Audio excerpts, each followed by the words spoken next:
Hello guys, welcome to Pakistani real reaction. तो कैसे हैं आप सब? मेरा नाम है मुदस्सिर। मैं हूं बशर सुगैन। आज की वीडियो काफी ज्यादा कमाल की होने लगी है। वीडियो का जो टाइटल है वो है मैं तो दंग रह गया इंडिया का पावरफुल प्रोग्रेस देखकर। Pakistani visit India share experience.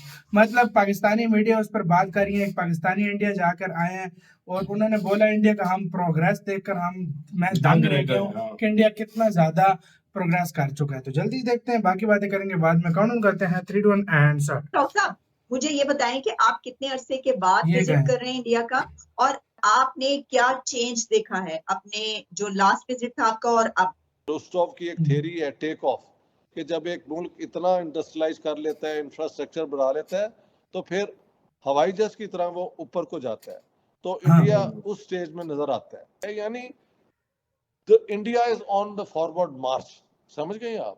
जिसे वो कहते हैं ना, एक लफ्ज़ बोला जाता है, there is so much going on under the skies, के आप बस आंखें बंद करो तो पता चलता है ये डेवलपमेंट हो जाती है। एक और बात, आम हमारी जैसे middle class, lower middle class की लड़कियां जब चाहें रोड पे पैदल फिर सकती हैं, अकेली फिर सकती हैं, लेकिन आम हमारे घरों की middle class, lower middle class की लड़की के लिए ये मुमकिन नहीं है। इंडिया में ये बिल्कुल मुमकिन है। ये मेंटालिटी वैसी नहीं है लोगों की इधर जैसे मुझे तो लग रहा है कि पाकिस्तान को over the period of time जो चैलेंजेस हैं वो बढ़ते जाने हैं। हमारी तो जिसे वो कहते हैं ना कि इकोनॉमी हो या बाकी चीज़ें हों, हर चीज़ सोसाइटियल कोलैप्स जो है वो अलहदा हो रहा है। क्या करना चाहिए आम आदमी को उम्मीद दिलाने के लिए? What is it that the government can do और गवर्नमेंट शुड डू? तो हमारे सियासतदान कॉम्प्रोमाइज़ कर लेते हैं, लेकिन मोदी बेशक मुसलमानों के लिए जितना मर्जी हो रहा है आपके, लेकिन वो हिंदू रियासत के लिए बहुत अच्छा साबित हुआ है। तुम लोग एक ही खाली चीज को लेकर बैठे हुए हो कि मोदी हो रहा है। We are succeeding. आपको नहीं लगता भारत ने पूरी दुनिया में पाकिस्तान की टांगें उठा दी हैं? तरक्की करा रहे हैं। अफगानिस्तान ने उठवा दी हैं जी। हेलो दोस्तों, जैसा कि आप जानते हैं कि जब से पाकिस्तान भारत से अलग होके बना, तब से पाकिस्तान की जो टॉप एलीट क्लास है और ख़ास तौर से पाकिस्तान के जो मुल्ले मौलवी हैं और उसके साथ साथ पाकिस्तानी मीडिया ने जो भारत के खिलाफ प्रोपेगेंडा चलाना शुरू किया, वह भी धर्म के नाम पे, जिससे न सिर्फ पाकिस्तान ने अपनी जनता को रेडिकलाइज किया, बल्कि उसने पूरी दुनिया के मुसलमान को धर्म के नाम पे बरगलाया। और ख़ास तौर से भारत के बारे में कि भारत के अंदर मुसलमानों के साथ ये जुल्म हो रहा है, वो जुल्म हो रहा है, जबकि हकीकतन पाकिस्तान के अंदर जो माइनॉरिटी के ऊपर जुल्म किया गया उसकी कोई मिसाल नहीं। क्योंकि आज हालात ये है कि पाकिस्तान के अंदर माइनॉरिटी की संख्या घट करके बहुत ही कम मात्रा में रह गई, जबकि ठीक उसके उलट जिसके ऊपर इल्ज़ाम लगाया गया भारत, वहाँ पे माइनॉरिटी की संख्या काफ़ी बढ़ी। तो अब ऐसे में सोशल मीडिया के कारण जो धरातल पे सच्चाइयाँ हैं वह सामने निकल के आ रही है, और कई जाने माने प्रवक्ता हैं, हिस्टोरियन हैं, जैसे कि डॉक्टर इश्तियाक अहमद, उन सब ने असल हकीकत बता करके पाकिस्तान की जो प्रोपेगेंडा है उसका पोल खोलना शुरू किया है।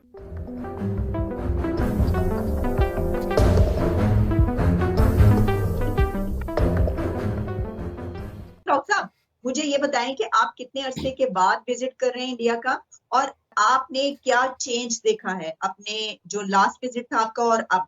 देखिए, इस दफा मैं 2014 यानी 9 साल के बाद आया हूँ।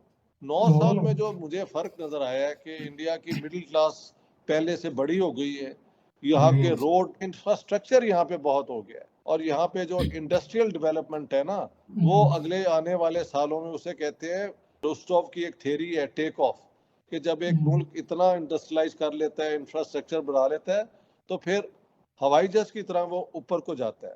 तो इंडिया उस स्टेज में नजर आता है, और यहाँ पे एक सेंस है कि वी आर सक्सीडिंग, हम सक्सेस। मैं जब पाकिस्तान आया तो मुझे दुकानदार हैं वो कहते हैं मेरी 2 लाख होती थी हर रोज की सेल, और मैंने पता नहीं 10 एम्प्लॉय रखे थे, अब मैंने सबको निकाल दिया है, और 5,000 अगर आ जाए तो हम अपने घर में अपना घर चला सकते हैं। इसके बरक्स इंडिया में है। कोई मुझे कैपिटल बता रहा था कि 600 बिलियन था, और जब ये किया है तो वो 300,000 बिलियन उसका कैपिटल हो गया, यानी 600 में 3,000 बिलियन ऑन द फॉरवर्ड मार्च। समझ गए आप? एक और बात, और हमारी जैसे middle class, lower middle class की लड़कियां जब चाहें रोड पे पैदल फिर सकती हैं, अकेली फिर सकती हैं, ऑफिस में काम कर सकती हैं। ये सबसे बड़ा कंट्रास्ट है। ये पाकिस्तान से बंदे गए हैं और ये अपना एक्सपीरियंस शेयर कर रहे हैं। साउथ एशिया के कॉन्टेक्स्ट में। तो एक्सेप्शनल केसेस अपार्ट, औरतों की इमेंसिपेशन, लिबरेशन यहाँ पे हमसे बहुत आगे है कि वहाँ पे ठीक है, अपर में जो क्लास की लड़कियां कार में यहाँ से वहाँ, इधर से वो प्लाजा गए, दैट्स डिफरेंट। लेकिन आम हमारे घरों की middle class, lower middle class की उनको ऐसी आजादी नहीं है जैसे इंडिया में। इंडिया ये में बात सही बोल रहे हैं। हमारी जो आम जो मिडिल क्लास घरों की लड़कियां उनको ऐसी आजादी नहीं है। बाकी यहाँ पे मुसलमानों से भी मेरा इंटरेक्शन हुआ है, कुछ लड़कियां भी आई हुई थी, कुछ बिजनेस वाले सीनियर ऑफिसर से बात कर रहे थे और इसको 75 लाख महीने का सैलरी मिल रही है। देखें ये यंग जो है बिजनेस एग्जेक्टिव्स या उनको क्या क्या तनख्वाहें मिल रही हैं। तो मुसलमानों के साथ पॉलिटिकल जो झगड़े हम सुनते हैं, ये वो उस पर मैं बात नहीं करना चाहता, लेकिन जो मुझे सोशल अचीवमेंट नजर आ रही है कि पढ़े लिखे मुसलमानों को भी यानी आगे आने का चांस दिया जा रहा है।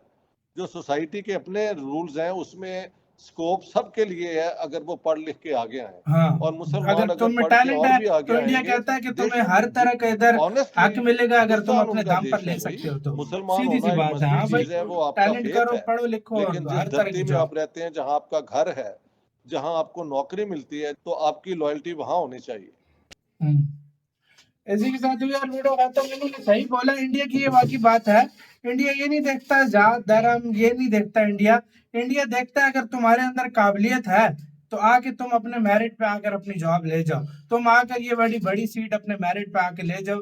वो नहीं है कि तुम्हें इसके लिए मुसलमान होना लाजमी है, या हिंदू होना लाजमी है, या सिख होना लाजमी है, या ईसाई होना लाजमी है। ये भारत की सोच नहीं है। तब भी आज भारत पूरी दुनिया में कैसी तरक्की कर रहा है वो दुनिया देख रही है। और बाकी भाई माइनॉरिटी भारत में बढ़ रही है और हम भारत को कहते हैं कि भारत में ये होता है। ये पाकिस्तान की बदकिस्मती है। आप पूरे पाकिस्तान में ये चेक कर लो कि आप अगर मुस्लिम हो तो आपको जॉब मिलेगी, आप हिंदू हो तो मैं कहता हूँ 100 में से आप 2-3 बोल सकते हो कि इदारे हैं जिसमें आपको जॉब मिलेगी। सही बात है, सही। अगर ये सच्ची बात ये बदकिस्मती है हमारी, और ये चीज हमें चेंज करनी चाहिए ताकि एजुकेशन देख लो इधर आपको बताऊं, उधर तो देखो स्कूटीज, बाइक, कार, उधर ट्रेन, लड़कियां हर चीज चला रही है। सीरियसली हाँ। इधर कोई लड़की बाइक पे चली जाए ना, बाइक चलाते हुए लोग ऐसी नजरों से देखेंगे जैसे जिंदगी में पहली दफा किसी लड़की को देखा बाइक चलाते हुए। ये बात है, ये चीज जो है ये नहीं करनी चाहिए। उधर हर किसी को फुल आजादी है और हर किसी को अपने रिलीजियस जो उन्होंने बताया ना पॉलिटिकल, जिस तरह ये मुस्लिम के बारे में इशू होता है, कहता है वो आपको वैसे नजर आता है लेकिन आपको ग्राउंड में नजर नहीं आएगा। डॉक्टर साहब कहते हैं तो इंफ्रास्ट्रक्चर ऐसा है कि भाई दुनिया हिल जाती है। कि क्या किस लेवल का भारत में इंफ्रास्ट्रक्चर पे काम हो रहा है। आज भारत में बड़ी से बड़ी बिल्डिंग, बड़ी से बड़ी कंपनीज इन्वेस्ट कर रही है। इंडस्ट्रियल के मामले में, मैन्युफैक्चरिंग के मामले में, हर मामले में भारत आज किंग बनता जा रहा है। तो ये चीज है तो भाई लोग कह रहे हैं ना, लाजमी बात है। ये देखो जो जाता है तो फिर वो झूठ बोलता है आके। ये बताओ यार, ये जिस तरीके से देखो, ये लोग हमारी मीडिया कहती है कि ये है भारत, ये करता हूँ। जो पाकिस्तानी उधर जाता है आके तारीफों के वही कह रहा हूँ ना, असल में मैं वही कह रहा हूँ ना कि अगर वो बात इधर जो है ना, जब मीडिया को देखते हैं ना हमारे, तो वो कहते हैं कि भाई सबसे बड़ा जुल्म हो रहा है। लेकिन जब वो उधर जाके रियलिटी देखते हैं ना, वो कहते हैं कि यार इस जैसा कोई तो देश है ही नहीं। मतलब असल में ये बात है कि मीडिया और ये पॉलिटिक्स और ये बोल्स और ये दूसरों का माइंडसेट, ये हमें खराब, ये अगर आप रियलिटी में जाकर चेक करो आपको पता चल जाएगा। पाकिस्तानी है वो आम बंदा है, वो कोई जर्नलिस्ट है, वो कोई डिप्लोमेट है, कोई डॉक्टर है, या आप तारीफ सुनोगे वो जब भी पाकिस्तान वापस आया तो उसने तारीफ की है कि इंडिया कितना तरक्की है। वाकई में आपका किसका कहना है अपनी राय कमेंट सेक्शन में। अपना बहुत ज्यादा ख्याल रखिएगा तो यार भाई।